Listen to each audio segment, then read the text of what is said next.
Ladies and gentlemen, let's give a warm round of applause for the Children's Chorus of Washington.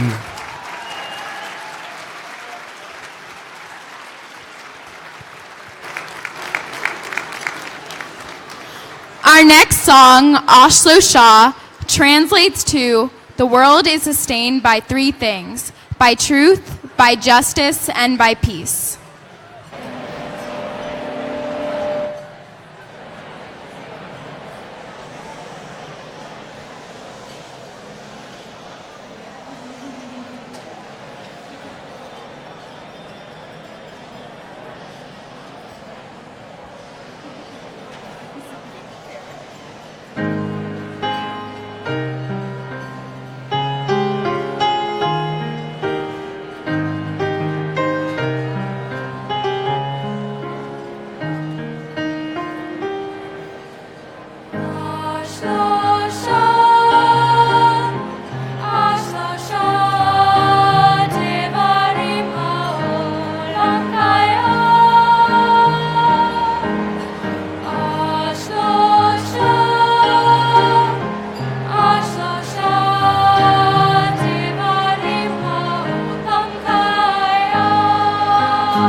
Of all the feelings that a young person can have, there's one that makes life seem desolate, empty, and sometimes not even worth living. When it is not there, hope. Hope for the future. Hope to be loved. Hope to be heard. When children are without hope, they are robbed of one of the most defining parts of their childhood. We must never underestimate the power of giving hope to a child. Give us hope, and we'll show you the way.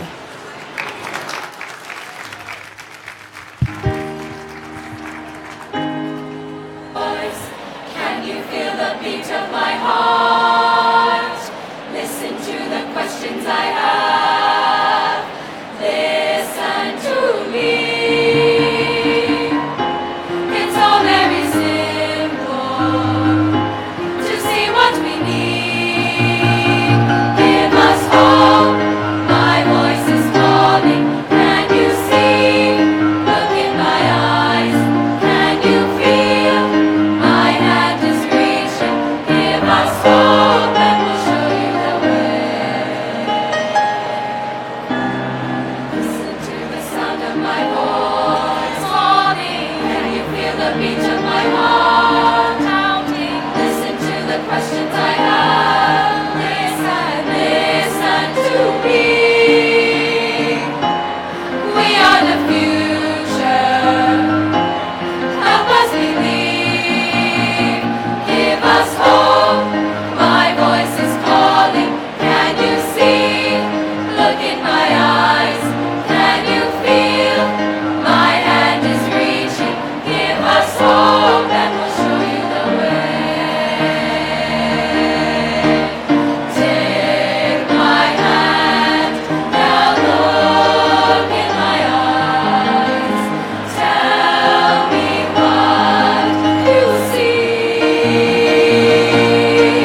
home.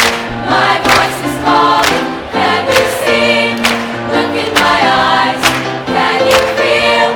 My hand is reaching. Give us hope and we'll show you the way. Show you the way. My voice is calling. Show you the way. My voice is calling. Show you the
Can I have your attention, please? You're going to miss the opening joke if you don't quiet down. I think you just did. Good evening.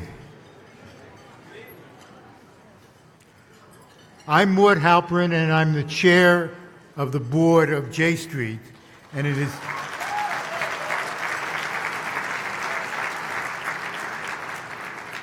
my great honor to welcome you to this national gala.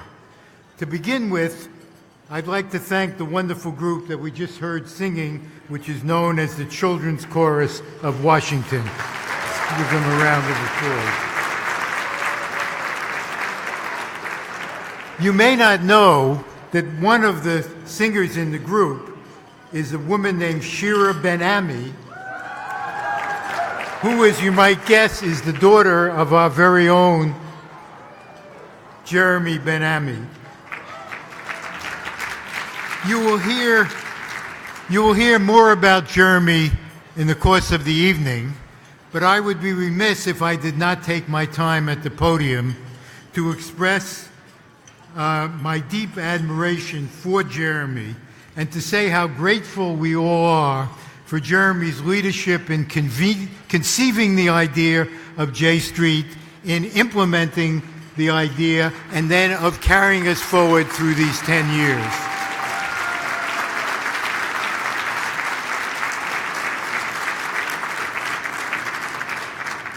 So we'll talk a lot this evening about our challenges, but we also want to remember that this is a celebration of 10 years and a celebration of Jeremy. Tonight caps our 7th national conference with well over 3,000 people attending over the past 3 days. It has been another successful testament to the strength of the pro-Israel, pro-peace movement, and to the continuing appetite in our community for a powerful advocacy voice to represent our values. I want to thank all of you for being here tonight, but especially to thank the many members of Congress and the members of the Knesset who are in the audience and who were with us earlier in the conference.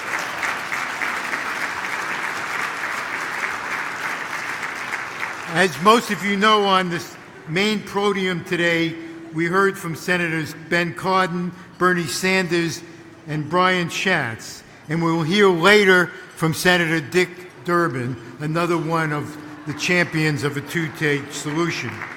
Now more than ever, we are grateful for the leadership and the partnership that the members of Congress and the member of Knesset give to J Street.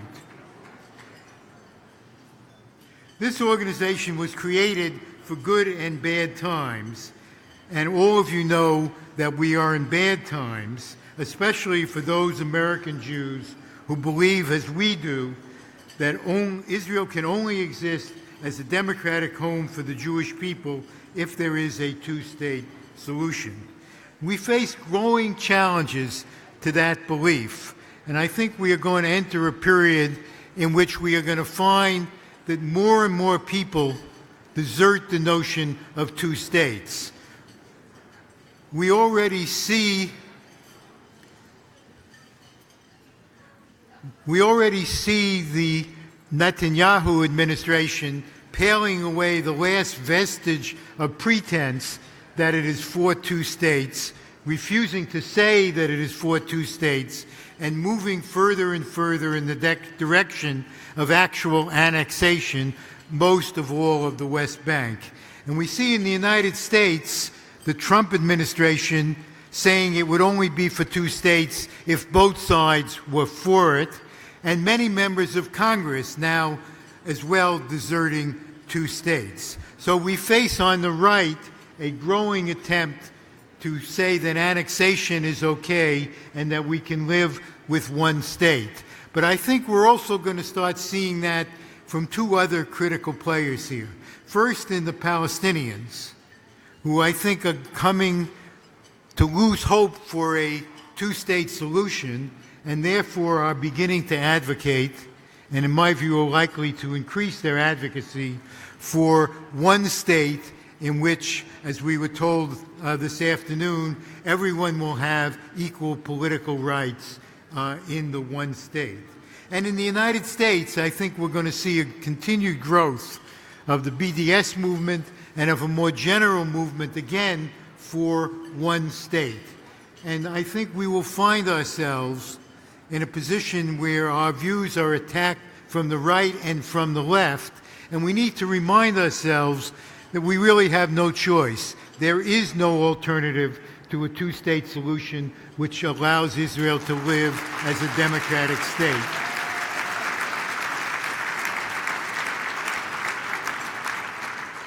And as unpleasant as it's going to be feeling squeezed from both directions, we need to continue to hold to that position. I think the moment now does not look bright and hopeful, but I think we need to remember how far we have come over these 10 years and to take confidence in the fact that over the next 10 years we will continue to make progress towards a two-state solution. So again, let me welcome you, enjoy the evening, and celebrate.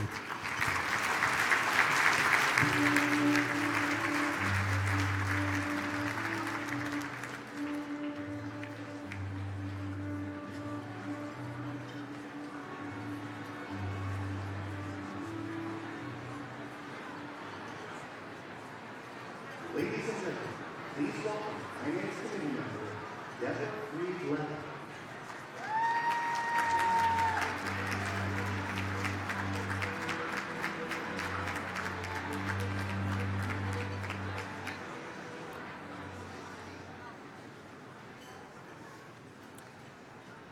For the past 10 years, J Street has organized trips for members of Congress to travel to Israel and the Palestinian territory and to see for themselves a complex, nuanced, and balanced picture of the realities on the ground.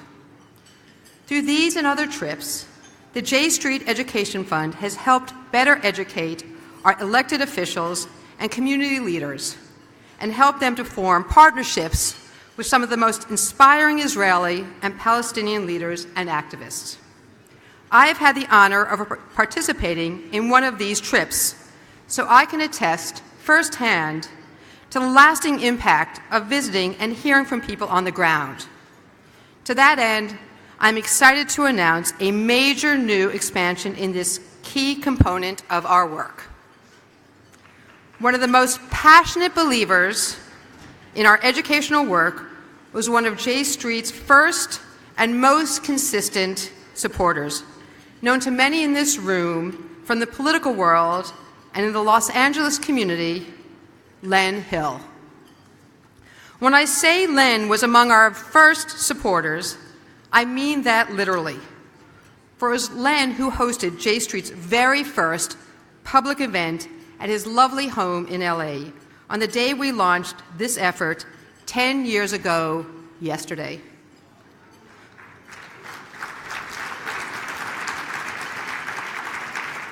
When Len passed away in 2016, it was a devastating loss for all who knew him and for our movement. Before he passed, Len had engaged in deep discussions with J Street about how he could help to ensure that we continue to fight the good fight, and in particular, to bring our values and politics to bear on the thinking of policymakers and elected officials.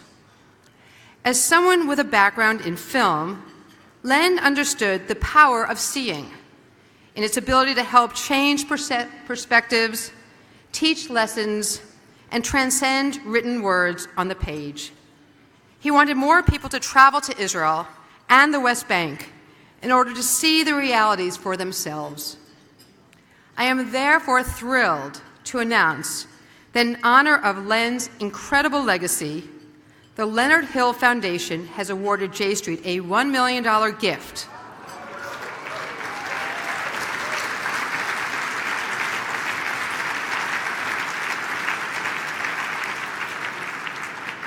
Which will provide the seed funding to establish the Len Hill Education Program.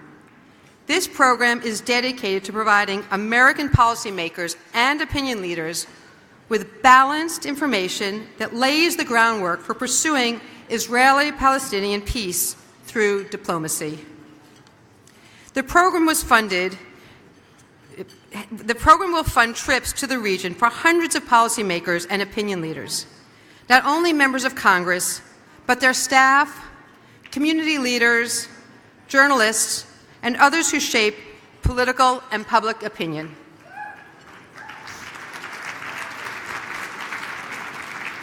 Participants will come away from these trips with a far better understanding of the challenges facing Israeli and Palestinians today, and equipped with the experiences they need to fight for change and for a better future.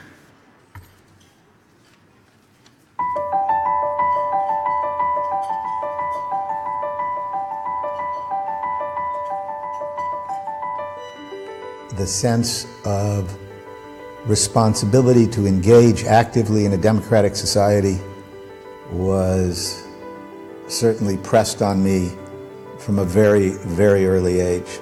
And I'm proud to carry on that legacy. Len was a true Democrat from the very core of the word. He believed in fairness and equity for everyone. I miss everything about Len.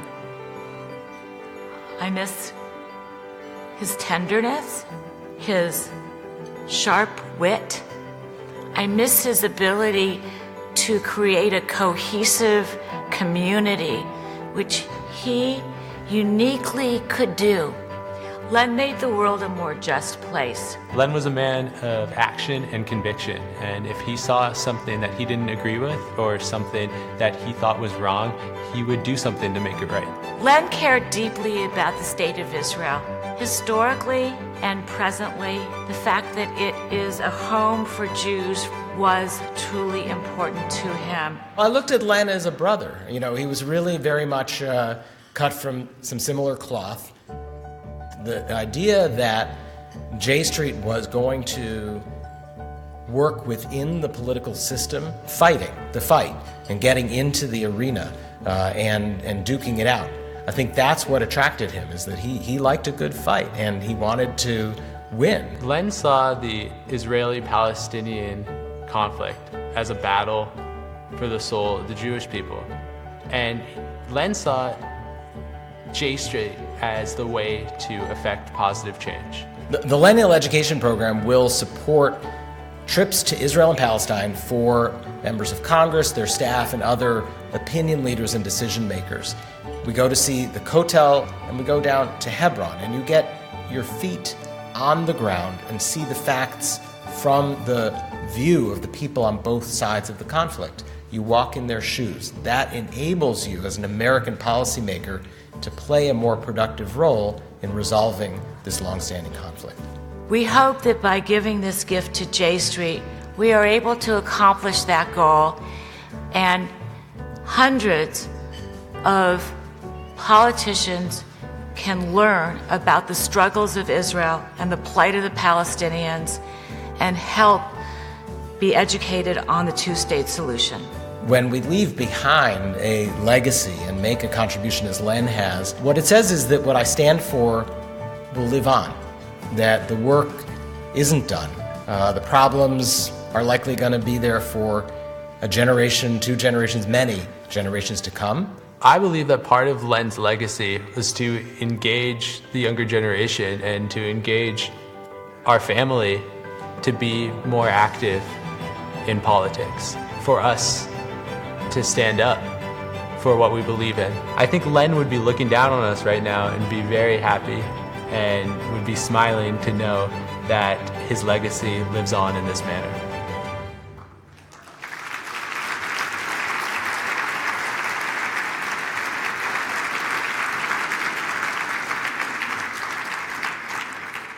And now, please join me in welcoming Len's wife, Dr. Patricia Gordon.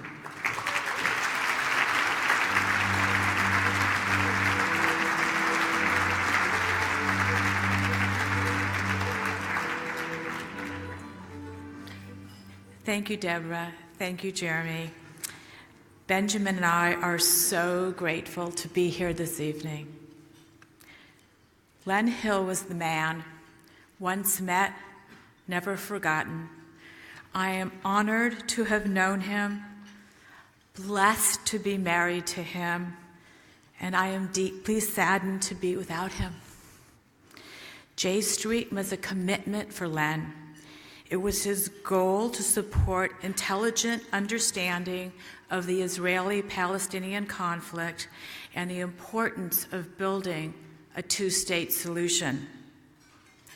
Len was a man of great intellect and integrity.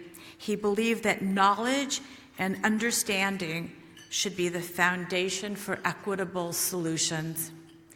This scholarship represents his desire to promote a courageous and educated dialogue. Len challenges all of us to move forward on this issue with commitment and with passion. I second that.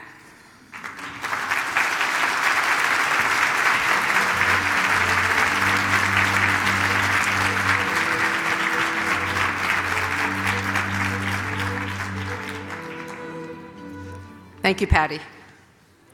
As we mark J Street's 10th anniversary, it's important to look forward because our work is so far from being done, and the challenges before us are huge. It's also important to look back, to celebrate and to thank the men and women who have done so much for our movement, who remain with us in spirit and will continue to inspire us. In the last year, our movement has lost many important people who helped ensure that J Street could be born and grow to become what it is today. You will see the faces of some of them on the screen in a moment. They are proud to be a part of our extended J Street family, and we are so grateful that they decided to devote energy and passion to building this movement.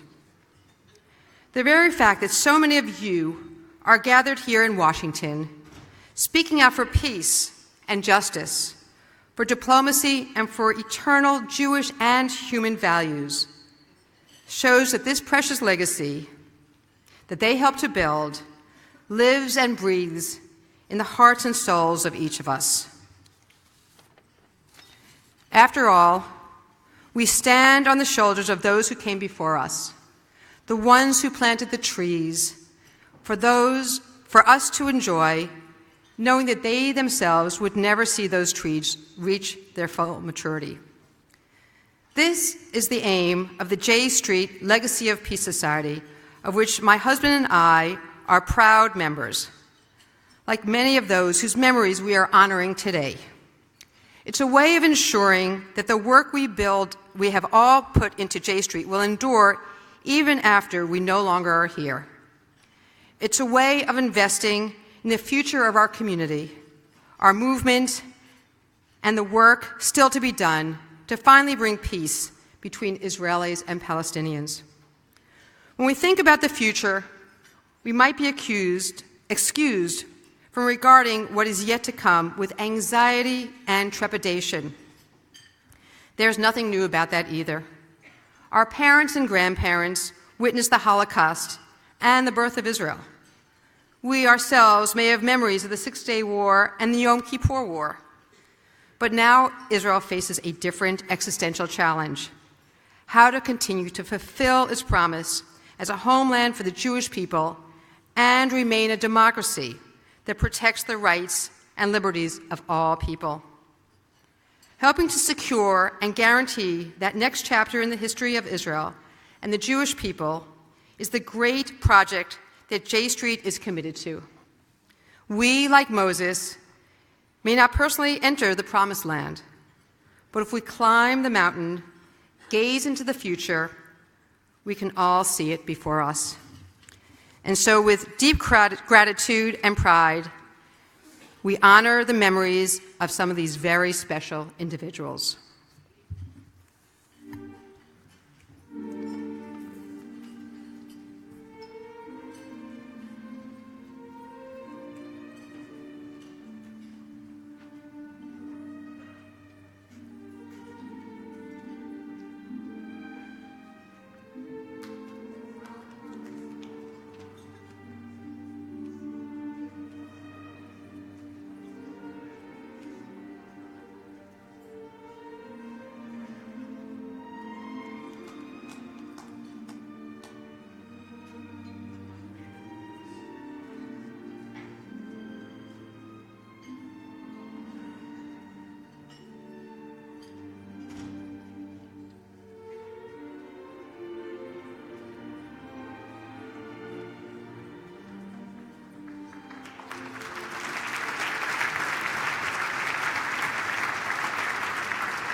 Ladies and gentlemen, please welcome President of NARAL, Pro-Choice America, Elise Ho.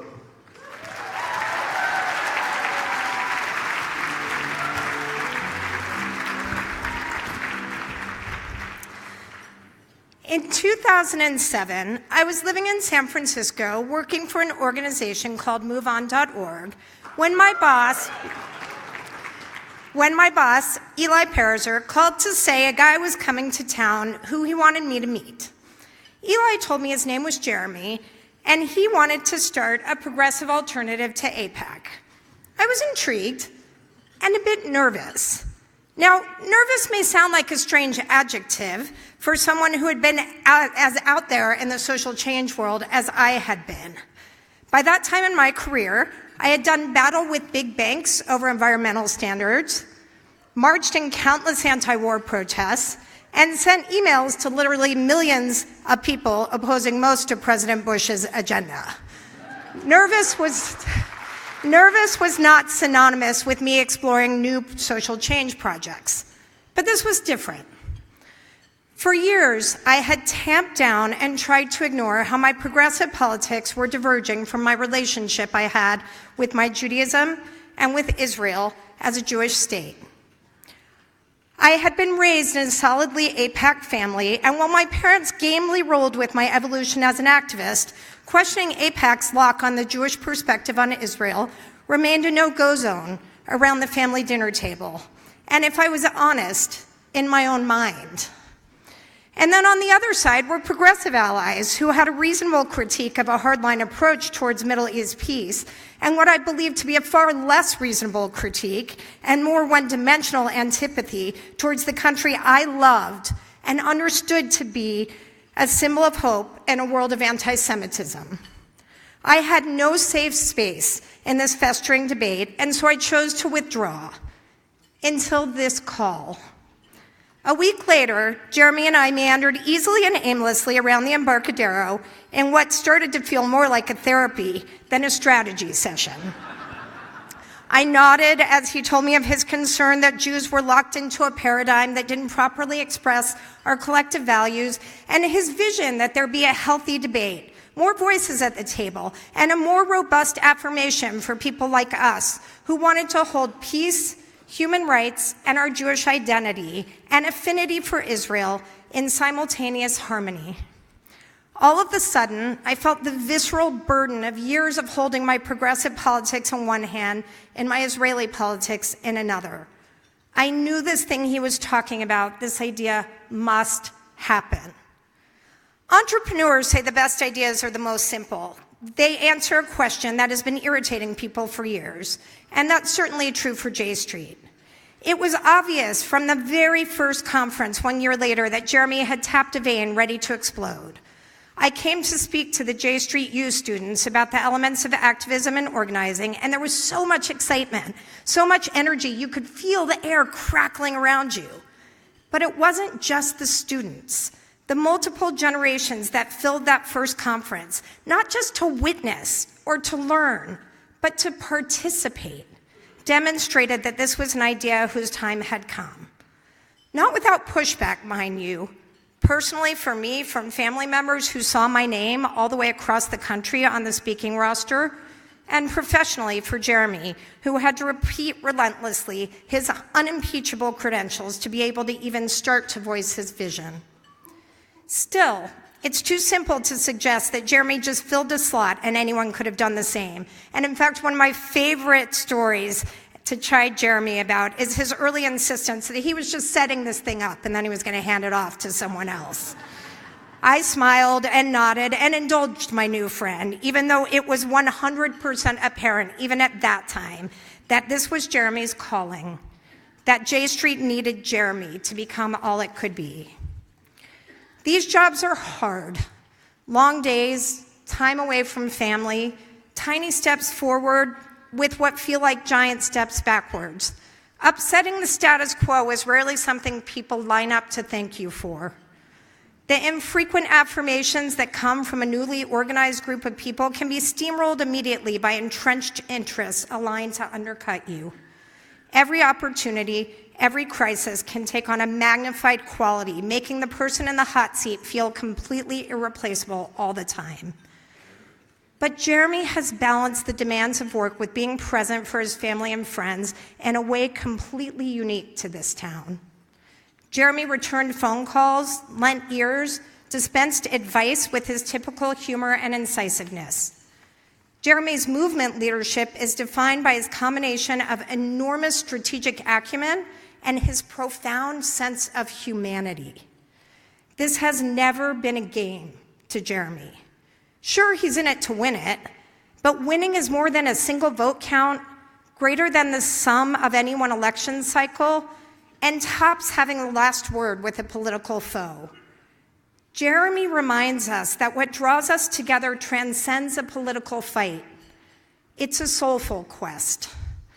That peace, that justice, that Jewishness is messy and beautiful and requires a perfect combination of moral direction and strategic flexibility.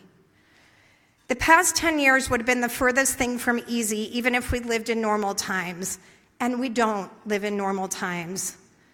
But through it all, the enduring leadership of Jeremy and J Street has built something so special. Look around this room 10 years later. Allow yourself to feel it. We're not simply a political force, although we are that. We're not simply an advocacy organization, although we are undeniably one of the most powerful.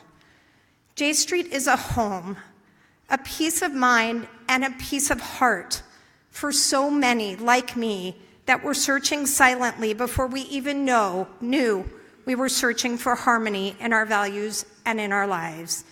Jeremy, tonight we honor you for building this home. The origin of J Street is in the aftermath of the 2004 presidential election and the firestorm that erupted around the presidential candidate I was working for, Howard Dean. Jeremy was one of the really critical public policy people in the campaign, who, of course, was diverted after I said that our relationships should be even-handed between the Israelis and the Palestinians, which I still believe. There was a firestorm of opposition from within both the mainstream of the Jewish community and also political circles in Washington, D.C., and there was nobody to stand up and support Governor Dean. But afterwards, I think Jeremy felt inspired by the notion that you had to stand up for what you believed in, that politics is not enough if you don't have a spine. The premise of J Street is to make the case that the majority of Jewish Americans understand that to be pro-Israel is to play a balanced role that is necessary in order to help resolve this conflict. J Street is responding to a political problem, not a policy problem. I think what was important with the arrival of J Street was to make sure that those friends that we had in the Congress understood our perspective on American foreign policy. J Street provides people a voice and an opportunity to know and understand the country and to know what our role as the United States is vis-a-vis Israel. I think what J Street provided for members here in Congress and for our communities is a different political home. It's one that's open to a range of views. And I always believe that the bigger the tent, the better we are. J Street's ability to influence policy and rhetoric on Capitol Hill has come about because of the organizational ability of a lot of good people who are committed to Israel, but at the same time committed to a peace that they feel is durable. J Street played a very important role in helping many senators and congressmen to understand the importance of the Iran deal. And I'll never forget the full-page advertisement in the New York Times that appeared after the agreement, because J Street put it there. Today, as we're celebrating 10 years of J Street, Iran cannot make a nuclear bomb. J Street understands that for Israel to be strong and protected long into the future, Israel must make peace. I first found J Street U at our student involvement fair. I saw their little booth that said pro-Israel, pro-Palestine, pro-peace, and my mind was just blown. Growing up, I didn't feel like I knew enough about Israel, knew enough about the conflict to really say anything, and everything just felt not only polarized, but inaccessible. J Street U has influenced my college experience more than I anticipated. I had no idea how much I was gonna just fall head over heels into this organization. I'm ready to step into the world and really make a change the way that I want to see my politics manifested in the world because of J Street U. People are hungry for what J Street has offered the American Jewish community. There has been this mistaken sense that to be pro-Israel means that you love and support Israel and therefore would never criticize Israeli policy under any circumstances. J Street gave an entire population of American Jews permission to stay in the Israel conversation, to bring our heart, our soul, our intellect, our core commitments, and I think that has had a tremendous impact. I'm with J Street because I believe in and want a better future for Israel. I am with J Street because ethics and activism. I'm with J Street because I believe in a two-state solution. I'm with J Street because it's effective. I'm with J Street because of my Jewish values. Foreign policy vision centered around diplomacy, integrity, and courage. Jewish and American values. J Street is, I think, a wonderful organization dedicated to the important proposition that being pro-Israel and pro-Palestinian are not mutually exclusive. My message is how proud we should be in what J Street has achieved over this last decade, how proud we are of the important role that J Street plays, and how proud we should be of J Street's future, because J Street's most important work is really ahead of us, not behind us. Please join me in welcoming my friend and our leader, Jeremy Ben-Ami.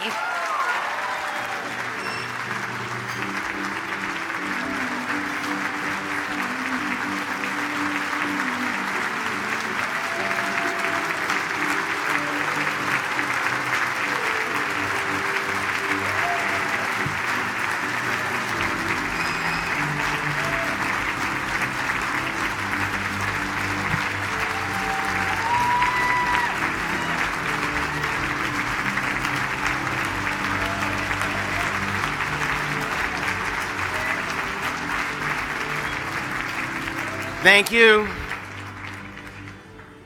Thank you so much.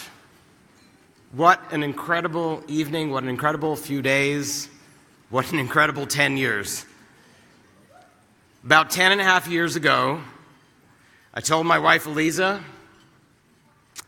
I'm thinking about quitting my job and giving this crazy idea of starting a new organization a try. I said to her, I can't tell you it's going to work. I don't really have a plan B, and I'll probably be pretty unemployable. What do you think? And since that moment, and for the last decade, in fact, for the overwhelming majority of our marriage and for my kids' lives, this endeavor has been at the center of my life and, by extension, their lives. Truth be told, it's probably had a greater impact on their lives than mine. The stress, the anxiety, the personal pressure, they're always felt a lot more by the family. So if there's anyone here tonight who deserves gratitude and recognition, it's my wife, Eliza, and my wonderful children, Shira and Ari.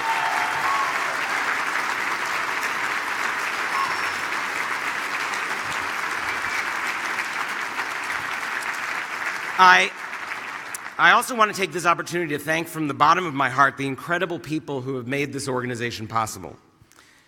They're the members of our board, like Mort Halperin, Carol Winograd, Victor Kovner, I know you're up here somewhere. Some of the folks who couldn't be with us tonight, like Davide Guillot, who was there from the very beginning, Alex Stanton. There are people like Daniel Levy, Matt Dorff, Jim Gerstein. They were all part of the brainstorming from day one a dozen years ago. They're the staff, the incredible staff of this organization.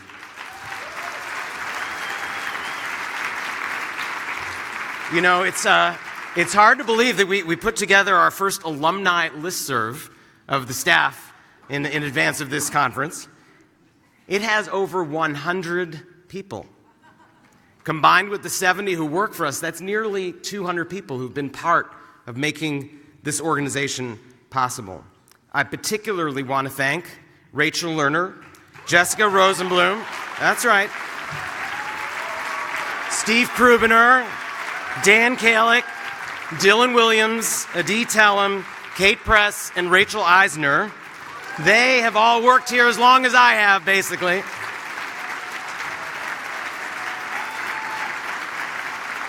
And there's really no way to adequately thank all of the chapter leaders and the advocacy coordinators, the members of our rabbinic cabinet, the incredible J Street U activists.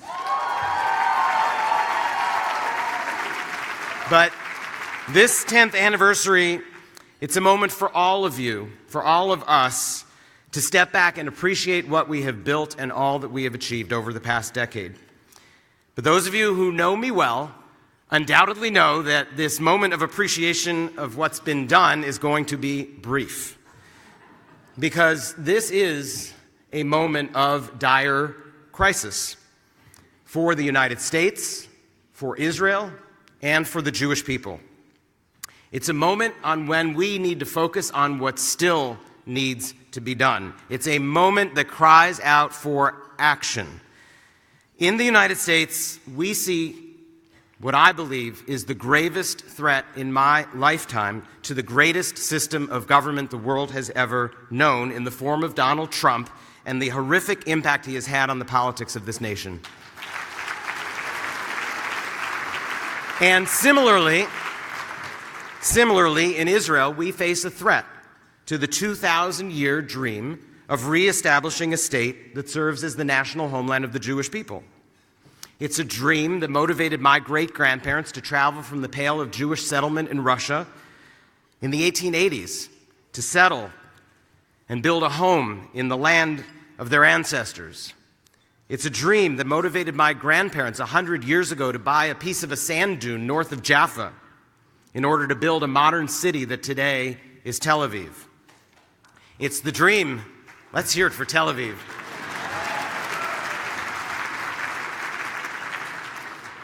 It's the dream for which my father and my father-in-law, who is here with us today, fought in 1948 and for which their friends and their families gave their lives. It's a dream, and it is a reality today that is threatened by the policies of the government of Israel led by Bibi Netanyahu and the settlement movement that dominates it. The path the settlers and Netanyahu are charting is one of endless occupation, limitless settlement expansion, and creeping annexation of the West Bank. It's a path that is blind to the cost, to the long-term security, democratic nature, and Jewish character of the State of Israel that comes with seeking to control all of the land. So, in this moment of crisis, both Israel and the United States need courageous and principled political leadership that can meet these challenges head on. The political headwinds are strong. Our opponents are fierce and they are ruthless, and they mount swift and noisy attacks. The modern media environment has all but eliminated thoughtful discussion of issues and brought in its place a gladiatorial arena of childish tweets, name-calling, and whataboutism. But the threats and the challenges we face are far too important for us to throw up our hands and walk away in despair. Even though what brought us together in J Street is a specific and narrow concern about the future of the State of Israel, we understand well that the challenges we face are far greater. We run the real risk in the coming months of another war in the Middle East. Last decade, as those of us who were starting J Street sat together, one of our primary motivations was our regret that the Jewish community's institutional leadership failed to stand up against the war in Iraq. The 70% majority of Jewish Americans opposed to the war didn't have an organized and adequate voice in the political debate. Instead, our community was perceived by too many to be among the most hawkish influencing American foreign policy. And now, with this president assembling a war cabinet, surrounding himself with the likes of John Bolton and Mike Pompeo, and getting ready to jettison the Iran nuclear deal, we face another moment of truth. And this time, our community must not be silent.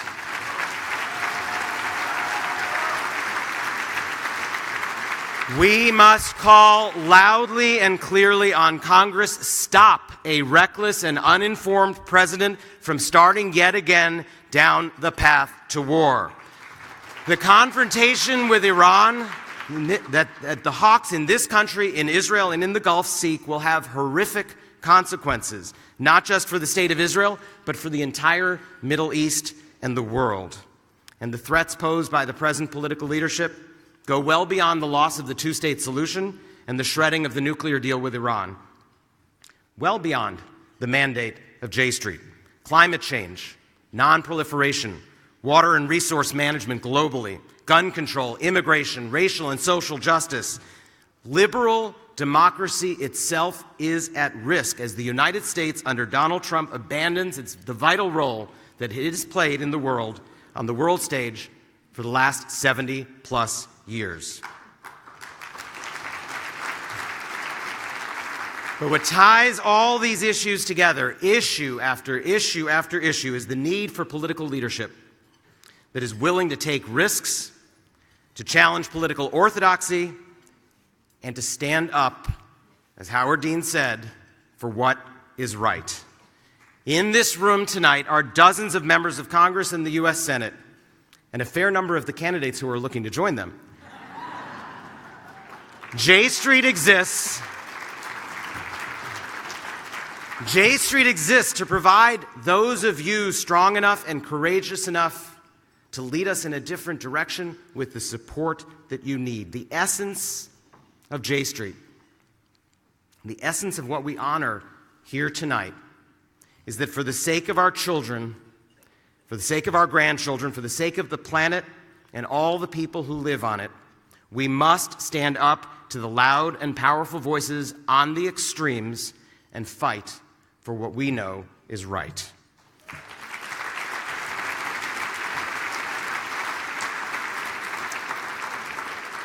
Some of my friends like to call me an unrepentant optimist, because I do believe that we can change the course of history against forces that seem out of our control.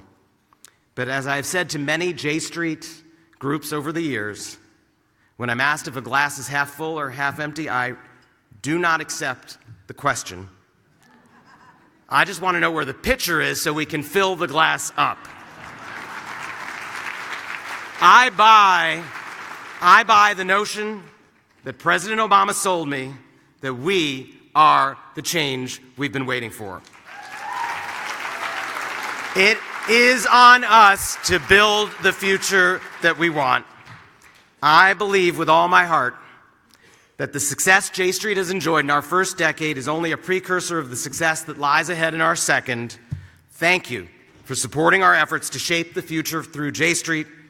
I promise all of you that in our second decade, as in our first, we will meet this moment of challenge with the leadership and the urgency needed to bend the arc of history toward a more just and better future. Thank you.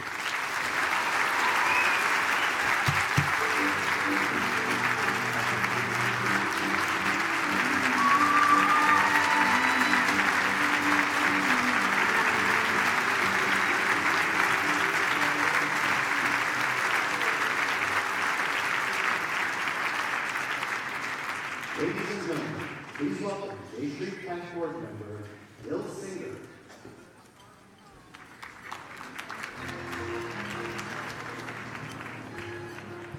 Good evening. It is my honor and pleasure to introduce our keynote speaker tonight. Dick Durbin is the senior senator from the great state of Illinois.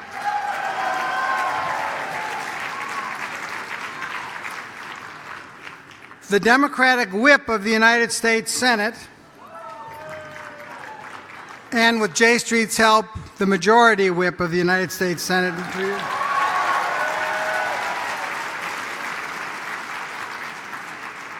And he is a forceful and eloquent advocate for human rights, human dignity, both in the U.S. and throughout the world. Senator Durbin is also a personal friend for almost 50 years. We both worked for another great Illinois senator, Paul Douglas. Both of us have children named in honor of Senator Douglas, who profoundly influenced our lives. My wife, Joanne, and I cherish the times we are with the Senator, Dick Durbin, and his wife, Loretta. In the 10 years since our founding, we at J Street have known Senator Durbin as a strong friend and ally. He has been a proud and outspoken advocate of a sane, rational, diplomacy-first foreign policy. That stands in absolute contrast to the policies being advanced by the current administration. Senator Durbin supports policies that advance our nation's security by promoting the values of peace, freedom, democracy, and tolerance. He is the top-ranking Democrat on the Senate Appropriations Committee and that Subcommittee on Defense, which allocates nearly half of our nation's discretionary budget. He was an absolutely essential champion of President Obama's diplomacy with Iran.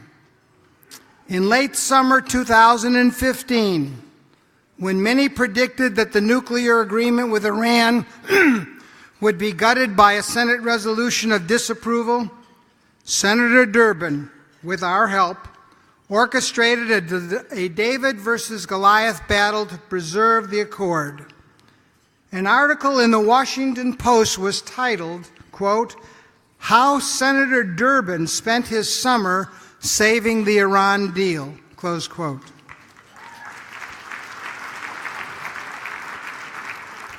He continues to stand in the way of reckless efforts by the Trump administration and congressional hawks to undermine and tear up this successful pact.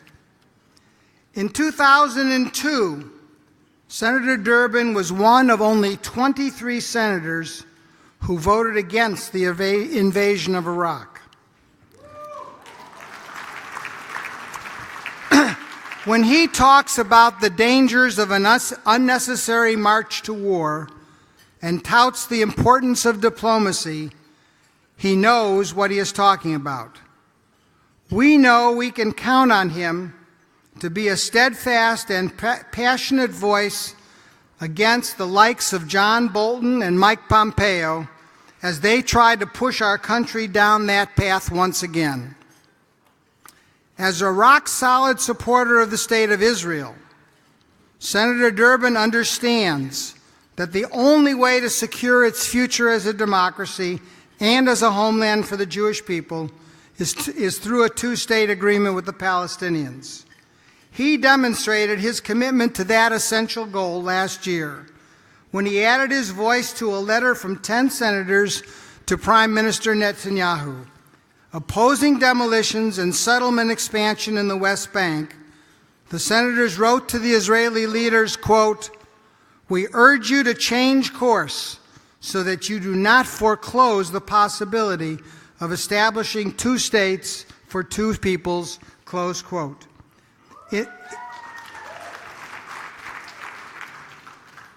Friends, let's now give a J Street welcome to our guest, my senator and friend, Dick Durbin.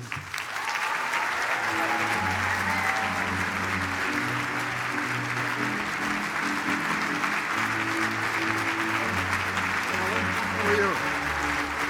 Angus, good to see you. Hello. Good to see you. Thank you very much.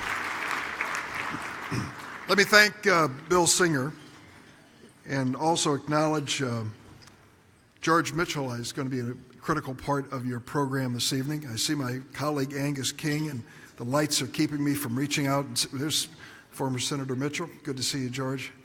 You're going to be a great part of this program this evening. Elise Hogue, Mart Halperin, many friends who are gathered here.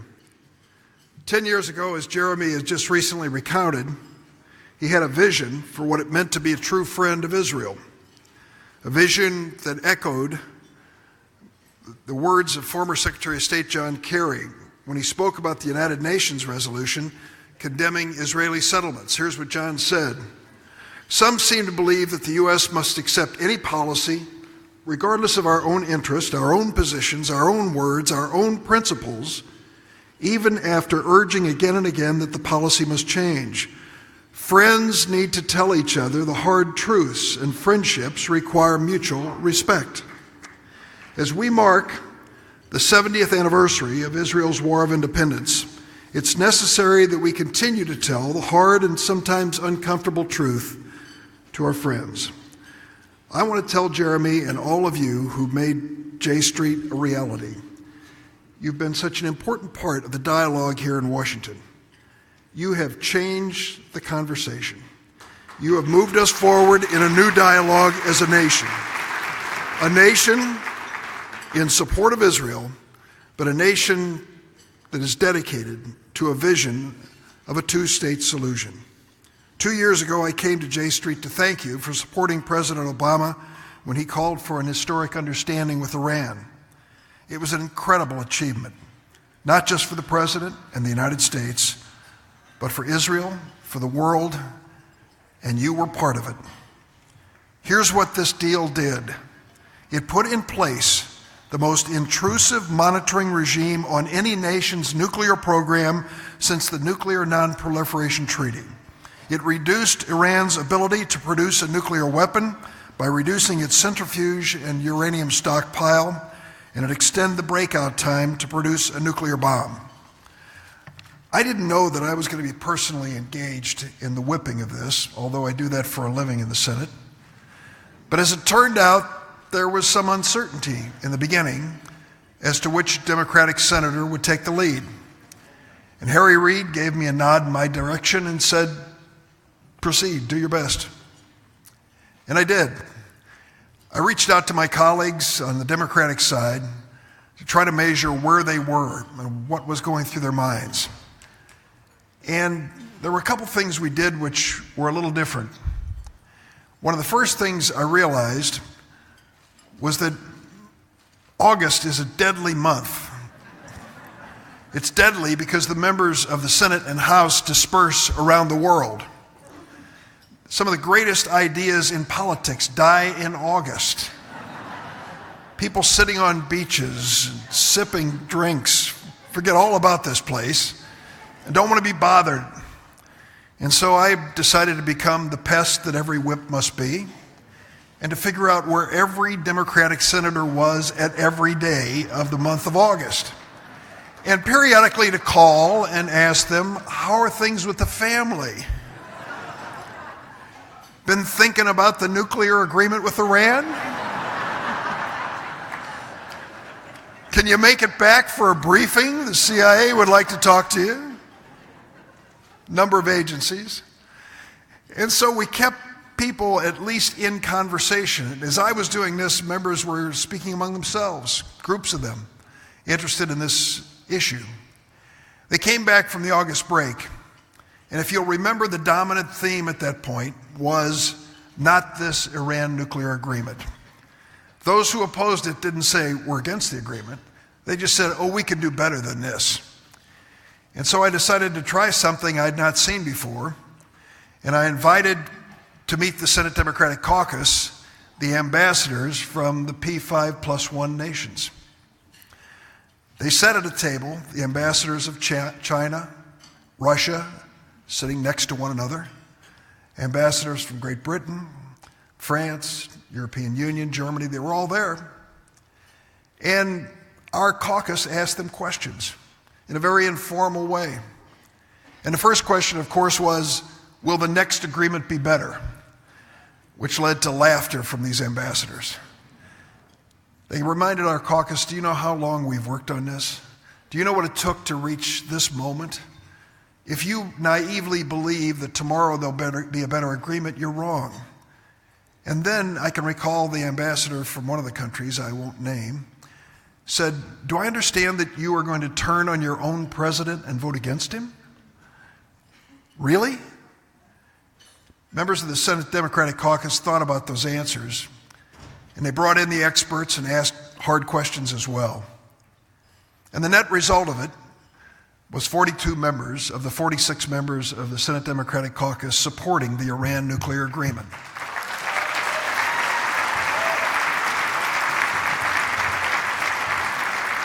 It was an historic moment.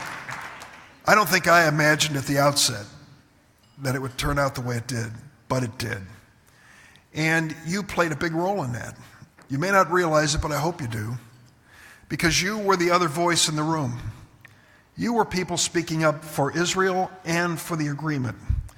You were those who believed, those who are gathered here this evening and others, who believed that what we are seeking to achieve with the Iran nuclear agreement was clearly not only in the best interest of the Middle East and the world, but in the best interest of Israel too, that they would have a safe neighborhood to live in. Well, that was then and this is now. A new president, a new situation. We have a president who surrounds himself with chaos, who on any given day could say or do almost anything. He doesn't appear to be driven by philosophy or any moral compass. Sadly, one of the few constants in his erratic tweets and rants is his insistence that the United States should pull out of this landmark nuclear agreement with Iran. And this reckless move seems more driven by an obsession of undoing anything achieved by President Obama than by any sound policy. Can anyone imagine that it is an effective negotiating strategy with nuclear North Korea to arbitrarily walk away from the Iran nuclear agreement? As we face a May 12th deadline, as we face the May 12th deadline for extending U.S. sanction waivers on Iran, we face a man-made, president-made crisis created entirely by the White House. There is no telling what Tehran would do if the U.S. tears up the deal. But Iranian officials have warned they will resume production of 20% enriched uranium, which could trigger a confrontation in one of the most volatile regions in the world. And we will have lost that unique global coalition that came together to create this agreement. Rather than trying to undermine and kill this deal, we should build on it, use years of compliance to advance follow-on measures, and work with nations around the world to make certain we do everything we can to bring peace to the Middle East. More than anything, J Street has been focused on the peace process in Israel. Nothing is more central to peace than solving the Israeli-Palestinian question. Rhetoric, of course, matters, and this president's rhetoric and policies are making peace harder to achieve. He's made no serious effort to bridge the two sides. Instead, he focuses on petty and sometimes provocative measures that do nothing to advance the larger peace process. Defunding the United Nations Relief and Works Agency for Palestinian refugees in the Near East, which provides funding for Palestinian refugees, or moving the U.S. Embassy to Jerusalem in the absence of a larger peace agreement are not strategies for peace. We used to know because it was the accepted foreign policy of the United States what a peace agreement would eventually look like. A negotiated two-state solution requiring mutual recognition of Israel as the homeland for the Jewish people and Palestine as the homeland for the Palestinian people. One that definitely assured Israel's security. Yet, for the first time since the Oslo Accords, a recent poll shows Israeli and Palestinian support for a two-state solution to be below 50%. And it gets worse. 77% of Palestinians now oppose the position that the future state of Palestine will be a demilitarized nation protected by a multinational force. 77% of Israelis now oppose East Jerusalem as the Palestinian capital. Among younger Palestinians, polling suggests their preferred option is a one-state solution with equality and no longer just as a fallback position. The good news is that there's still a plurality, some 46% of Israelis and Palestinians who prefer the two-state solution. Dr. Deborah Shushan put it best when she paraphrased a Winston Churchill tweet, in a tweet I should say. She said, that would have been something. Can you imagine that? I can't. Here's what she said in a tweet. Israelis and Palestinians are two states, maybe the worst solution, except for all the others. I still believe, in order for a fair and lasting peace, the two-state solution is the right place to be. The alternative is the status quo, which is in no one's best interest, and because of changing demographics, threatens to undermine Israel's democracy over the long term. So in order to restart negotiations, with the United States playing the role as mediator and honest peace broker, here's what this administration needs to do. Come out strongly in favor of a two-state solution. Reiterate and clarify what the President said in his Jerusalem announcement. We are not taking a position on any final status issue, including the specific boundaries of the Israeli sovereignty in Jerusalem or the resolution of contested borders. We need political will on both sides, to Israel and Palestine, and the United States is uniquely situated, maybe the only nation in the world situated to make this happen. If this administration truly wants to preserve a path toward a two-state solution, it has to speak out against the consistently expanding settlements in the West Bank that threaten the viability of any future Palestinian state. But it should be even-handed and speak out as well about the Palestinian government's failure to reform, hold elections, and address Hamas' stranglehold on Gaza. And it should work with the extraordinary leaders in Jordan and other countries in the Middle East. Jordan, you know, is an incredible story. When I think of the debate in the United States of America over bringing in 50,000 refugees, 50,000, as we face the worst refugee crisis in the history of the world, I cannot help but think about Jordan today and the refugees that they have accepted, a diverse grouping of refugees from all over the Middle East, an extraordinary show of courage and leadership on their part. Let me close by saying this. It's been 55 years to the day that Martin Luther King wrote his letter from the Birmingham jail, 55 years ago. And he said that famous line in his letter, "Injustice anywhere is a threat to justice everywhere." Now, for the time being, The Trump administration has forfeited the United States authority as a neutral broker and given up on a two-state solution, which may be the only way to bring real peace. In the hearts and minds of the Palestinian people, we have abandoned our standing and influence in this peace process. The result, Israel is less secure. It is the ultimate betrayal to Israel and peace. Today, justice everywhere is truly threatened. It is hard and the outlook may be bleak, but we cannot and will not give up on the possibility of peace or those marching to secure peace. In his final speech, Yitzhak Rabin, who died fighting for peace, said, "For Israel, there is no path that is without pain, but the path of peace is preferable to the path of war." Rabin was right then, and he is right again today. Thank you for allowing me to speak. And let me just close by saying,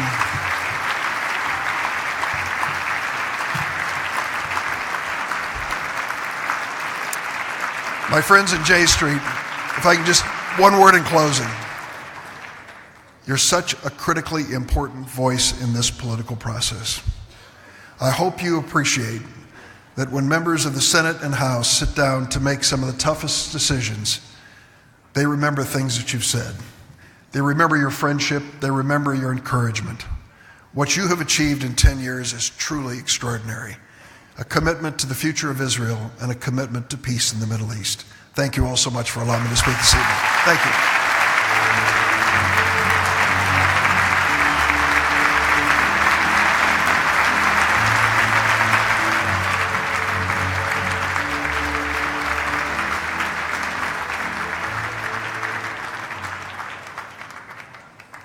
Ladies and gentlemen, please enjoy your dinner. Ladies and gentlemen, for a special video address, please welcome Opposition Leader of the Zionist Union, Member of Knesset, Isaac Herzog. Wow, 10 years, J Street, it's awesome, it's incredible. And that shows that your voice is important and that it must be heard and that it should be part of the pluralistic nature of discourse in the Jewish community, in the American public, and of course in Israel. As the leader of the Israeli opposition, the one who led Labour in the last election, I want to commend you for your steadfast position, calling and demanding to move forward towards a two-state solution between Israel and the Palestinians. But let me say that as we celebrate 70 years to the independence of the State of Israel, the only nation-state of the Jewish people, one needs to understand a few points which are essential. Israel has a just cause. Moreover than that, Zionism has a just cause. And moreover than that, Israel has a story to tell which is unheralded in the history of nations. The conflict is an issue that must be resolved. Peace should be resolved, but that does not justify undermining the State of Israel in any way, or recognizing or accepting boycotts and divestments and sanctions against the State of Israel, our only homeland, the only homeland of the Jewish people, which is a great frontier for Western civilization and values of democracy in the region which is so torn by bloodshed and strife. Yes, I believe peace with the Palestinians and with our neighbors is possible.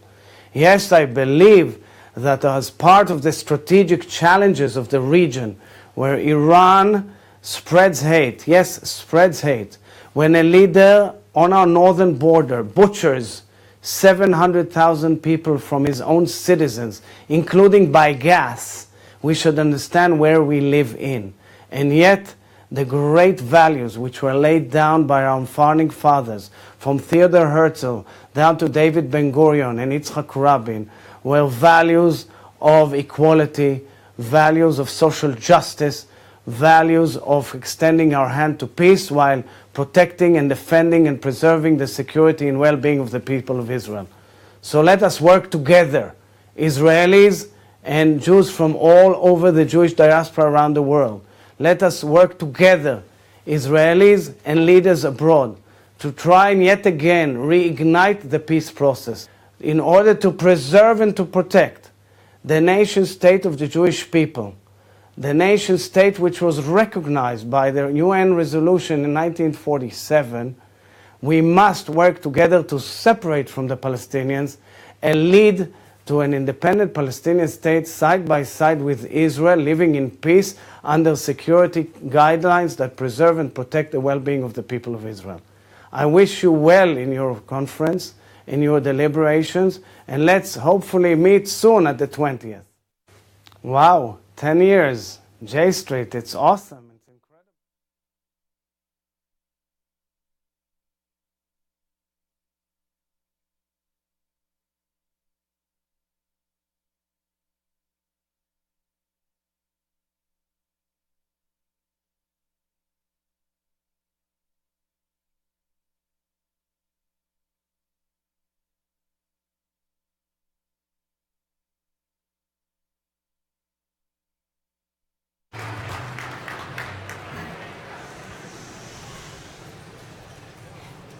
Well, thank you.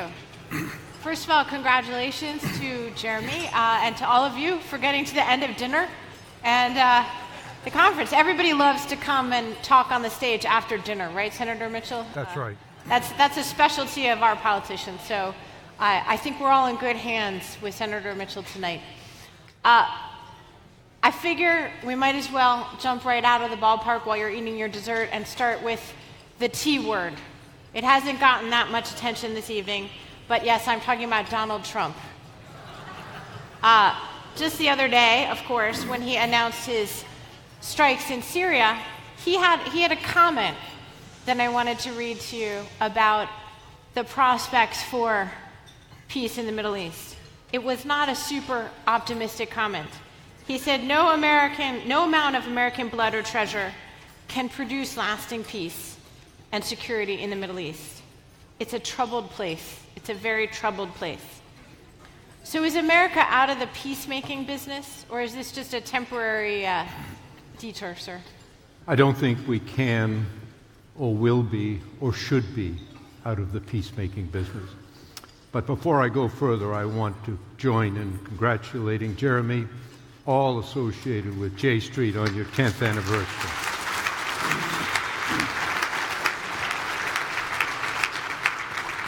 Secondly, I want to note that by my count, I am the 8th speaker this evening.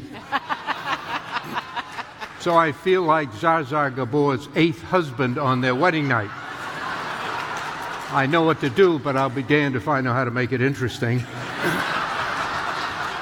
But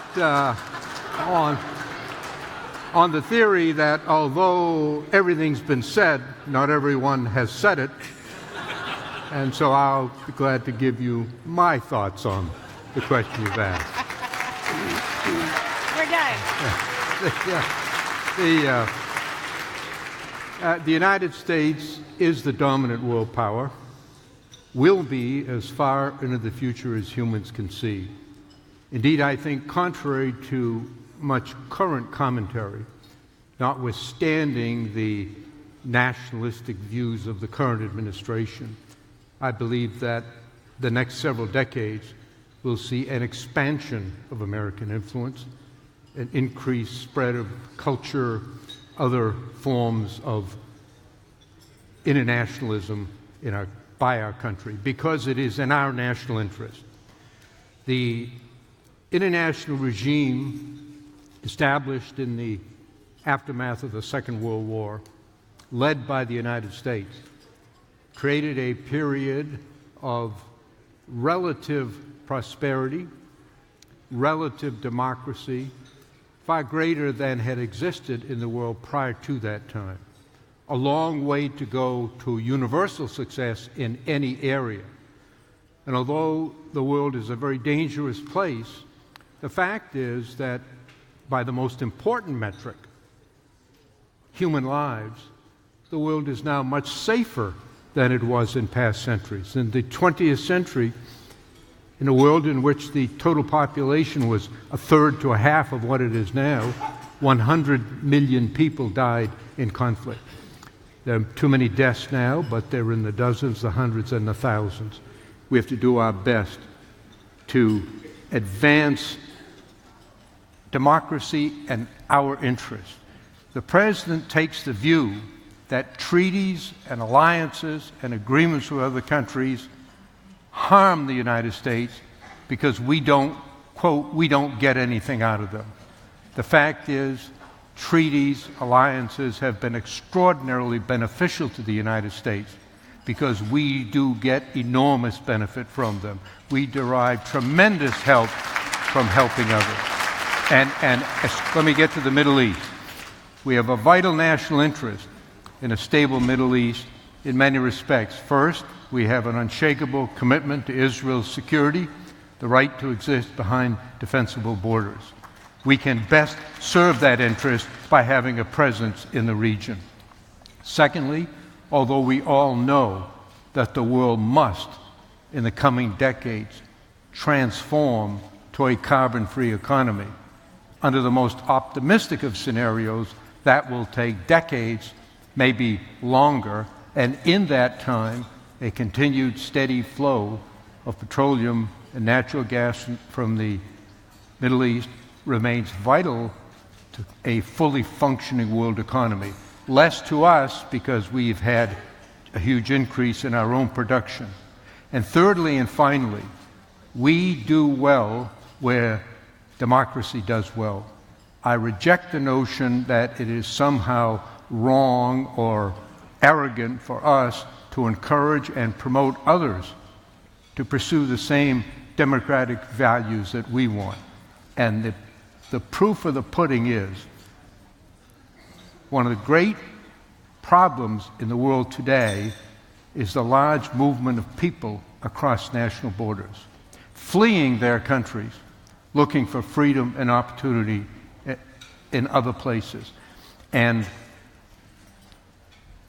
I'm constantly reminded by questions from sometimes hostile audiences who say we're in decline and China's rising, that when is the last time you heard of anyone trying to risk their lives trying to break into China? Well, it happened. 4 years ago, 2 guys escaped from a North Korean concentration camp, and they swam the river into China.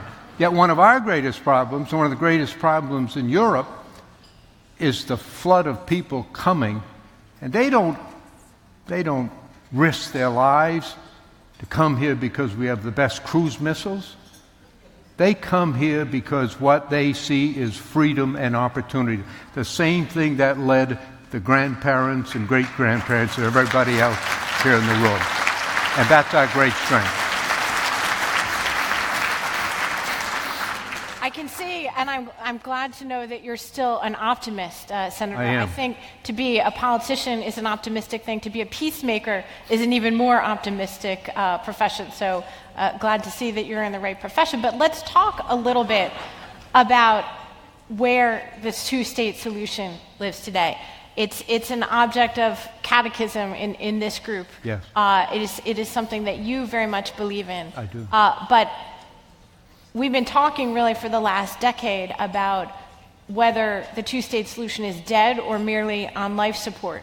So I'd like to know, first of all, where your view of it is right now. Is it in temporary suspension and life support because of the Trump administration, or do those poll numbers that Senator Durbin was telling us about suggest that this is a long-term trend away from this as being politically possible anymore? It is a long-term trend, and it's a disturbing trend.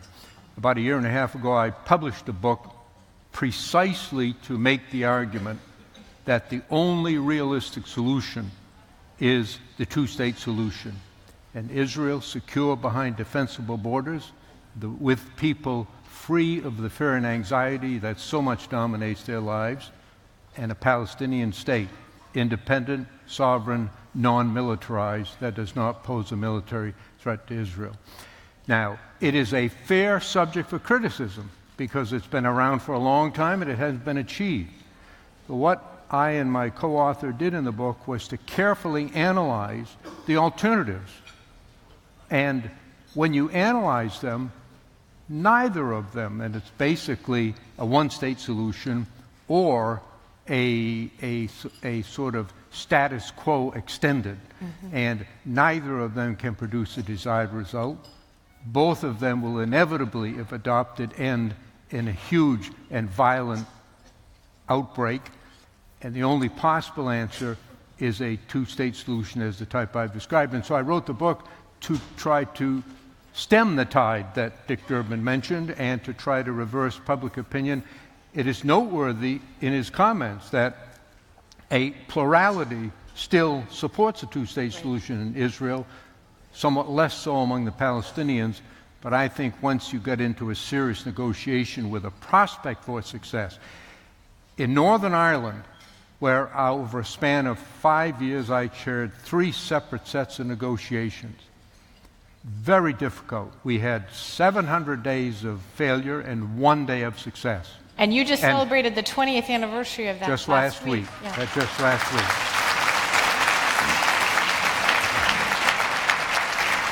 4 days before we got the agreement, a public opinion poll appeared on the front pages of every newspaper in Northern Ireland.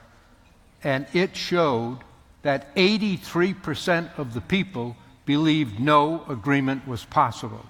7% believed it was possible, 10% had no opinion. They had been let down so often, they were super cautious and somewhat negative in their attitudes. And I believe that's the case with respect to a two-state solution. If you had a serious negotiation with the United States deeply involved, and there were some prospect for success, I believe those numbers would reverse themselves. Well, that's a really interesting point. The events in recent months would suggest, though, that you're moving in the opposite direction. Do you think that the unilateral recognition of Jerusalem as the capital by the Trump administration has made it less possible to have the kind of real negotiation you're talking about? For decades, the policy of the United States has been in favor of a two-state solution to be achieved by direct negotiation between the parties themselves with American support. And in pursuit of that policy, we have adopted certain principles. The first is that issues will not be decided outside of the negotiations, the so-called final status issues, and that neither party nor the United States will predetermine those issues until the negotiation begins. President Trump has said he wants a negotiation, and he keeps saying he's going to get the best deal ever out of that negotiation. Now, with respect to moving the capital, Jerusalem was, is, will be forever the capital of Israel. There is no doubt about that. Nobody questions that. The only question is, will there be in East Jerusalem a Palestinian capital of a Palestinian state?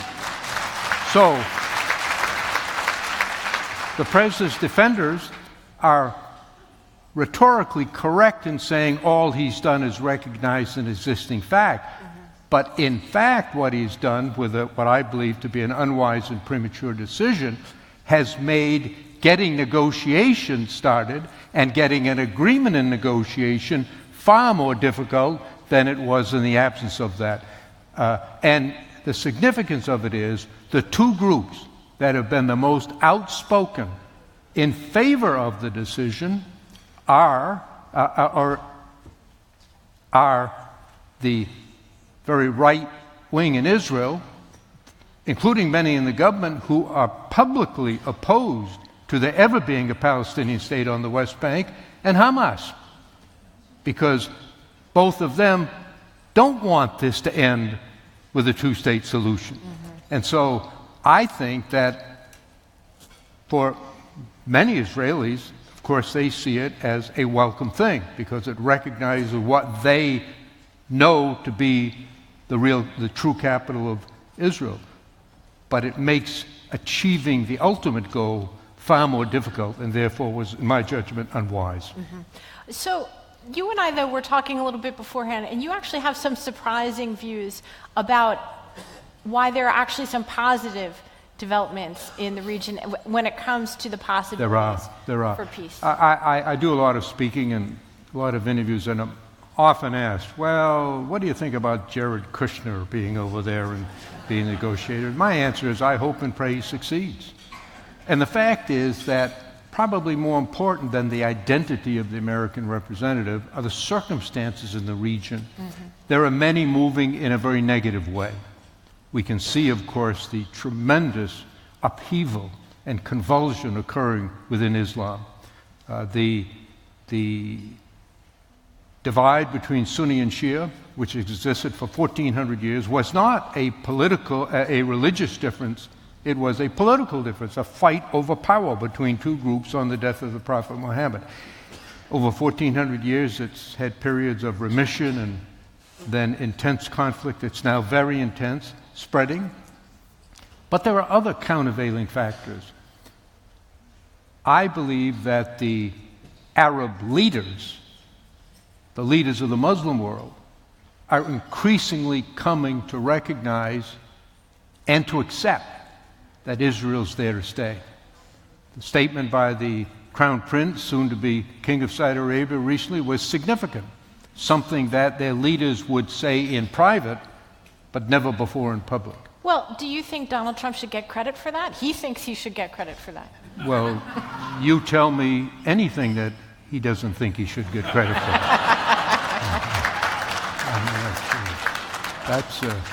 Wait, but seriously, you were President Obama's envoy to the region. I'm sure you've looked back on this. For whatever complicated reasons, there was a feeling in Israel, you look at the numbers, this is one of the only countries in the world, along with Russia, by the way, where Barack Obama is less popular than Donald Trump, that it's gone in the opposite direction. Why do you think that is, and did that hurt the prospects for peace? Well, I think, respectfully, in your question, you stated a few facts, but didn't state all of them. The fact is that there are only two countries in the world in which Trump has a favorable rating. Yes. And that's Israel and Russia.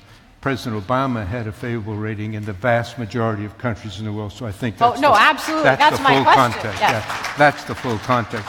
Well, the reason is obvious. I mean, he's doing what the current government wants and what their people think there is helpful. I mean, I don't think there's any reason about that. I suspect that his ratings are plummeting in Russia right now, but we don't know that. And I don't know what the outcome is going to be in Israel, but I think it's pretty clear. So you're talking about the broader picture in the region and a new openness of some kind for the Sunni Arabs to possibly recognize Israel. How do you think that would actually affect the ability to make peace with the Palestinian Authority, with Abu Mazen? Do they really have the ability, does someone like Mohammed bin Salman have the ability to influence the process inside? Yes. Think about this fact. The highest priority foreign policy of the government of Israel is to resist the drive hegemony by Iran for control primarily of the petroleum resources of the Persian Gulf, but political control throughout the region. There's nothing new about that. You go back 2,500 years to Greek history, and it's a struggle between the Greek city-states and the Persian Empire for control of the Eastern Mediterranean. Every country seeks to exert influence in its own region, and we should not be surprised that Iran, being one of the largest countries in the region, seeks to do that. We have to resist them. Now, the same foreign policy objective that Israel has is also the highest foreign policy objective of Saudi Arabia and most of the Gulf Arab states. In a, quote, normal political circumstance, two countries who have the identical objective in the same region would cooperate actively to attain that objective. That doesn't exist now. There are some private talks underway. They get along much better. They don't have the public exchange of negative comments, but there isn't the overt cooperation that you would accept, because, in part, the Palestinian issue. It isn't like the Arabs really care about the Palestinians, but it is an overwhelming political issue for them. And keep in mind, it isn't just the Palestinians, it's Jerusalem. The Palestinians have independent authority to make a deal with the Israelis on all subjects on their own except for Jerusalem. Jerusalem is a Muslim issue, and it requires the approval of the Saudis, the Egyptians, the Jordanians, the Moroccans, and many people in the Muslim world.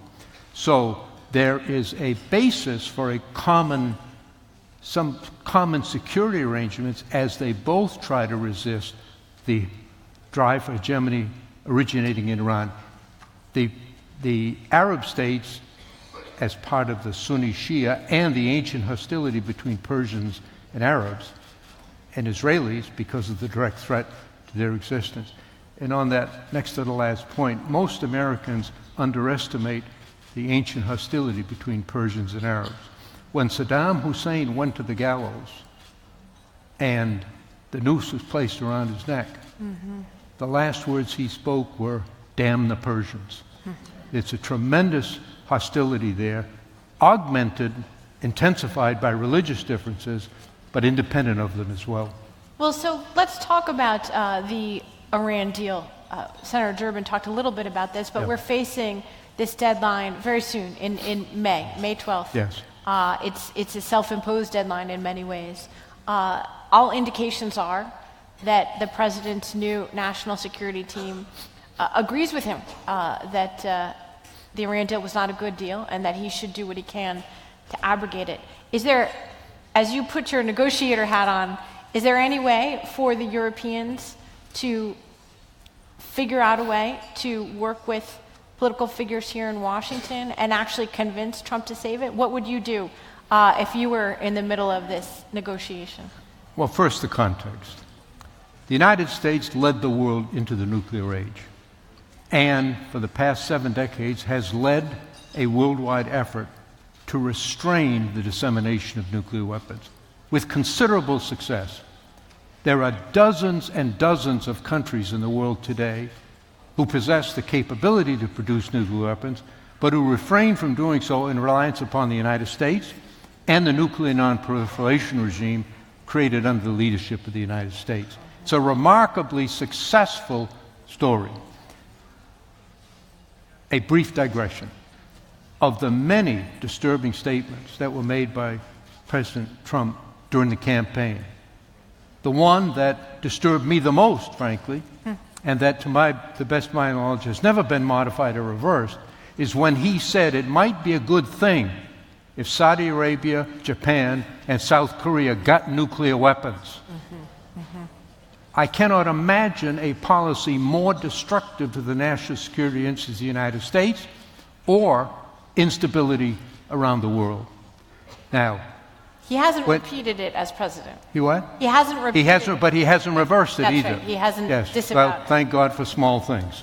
Now, with respect to this agreement, first, it was not an agreement just between the United States and Iran. It was the United States, Russia, China, Germany, Britain, and France versus Iran. It was the sanctions which drove Iran to the table. The reason the sanctions were effective is because they were universal. We have a long history of sanctions in our country. One time when I was majority leader, someone toted it up for me, and we had half the world under sanctions. Most of the time they don't work because they're unilateral. Although U.S. sanctions unilateral still have some effect, they do not have the coercive effect of universal sanctions.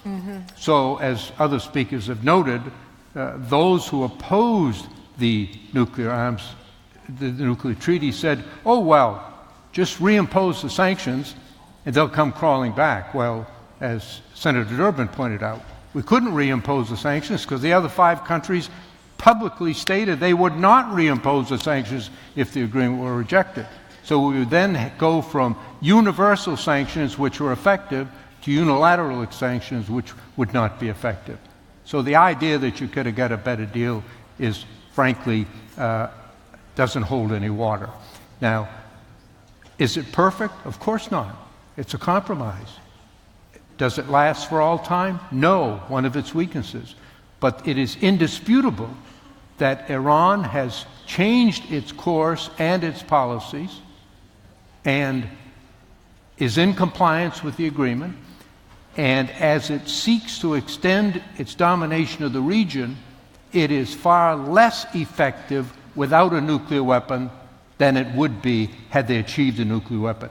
There's only two ways to keep a country from getting a nuclear weapon: by negotiation and agreement, or by war. And if in fact that agreement is abrogated, we're going to be confronted with that decision. And will we then, having withdrawn from the agreement, we will then place ourselves in a position of great difficulty in organizing the international coalition necessary to prevent it through armed conflict. So, talking about deals, you've had a lot of time to think back at your own moment as a would-be Middle East peacemaker. As you think about where we are now, talking about the potential of war, with an actual war in Syria, with the two parties not only not talking to each other, but not looking like they're going to be talking to each other anytime soon, do you think there was any chance to have done things differently in the Obama administration? Was there a moment that you look back on and you say, you know, if we'd only spent another hour in that meeting, if we, you know, what were the hinge points that you think about late at night when you're thinking back to your turn Well, of in course, the hot seat? I think if I'd had a little more authority, we might have gone further. But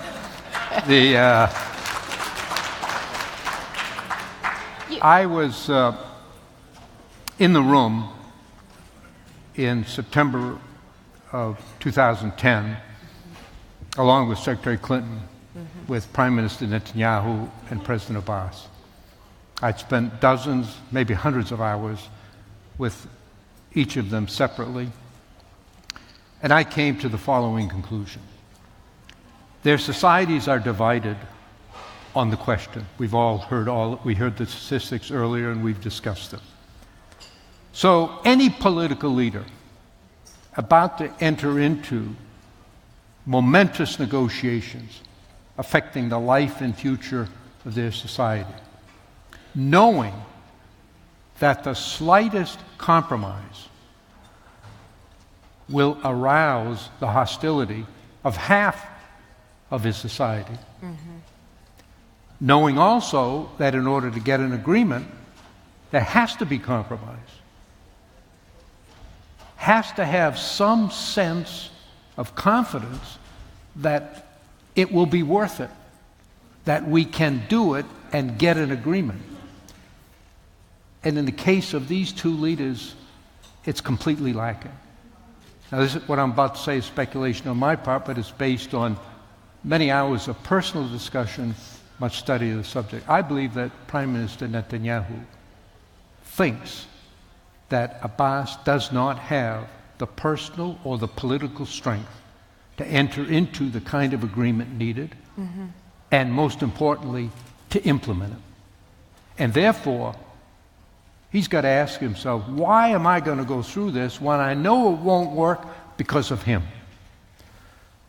Abbas, I believe, reaches the same conclusion for a different reason. He doesn't trust Netanyahu. He doesn't believe a word he says.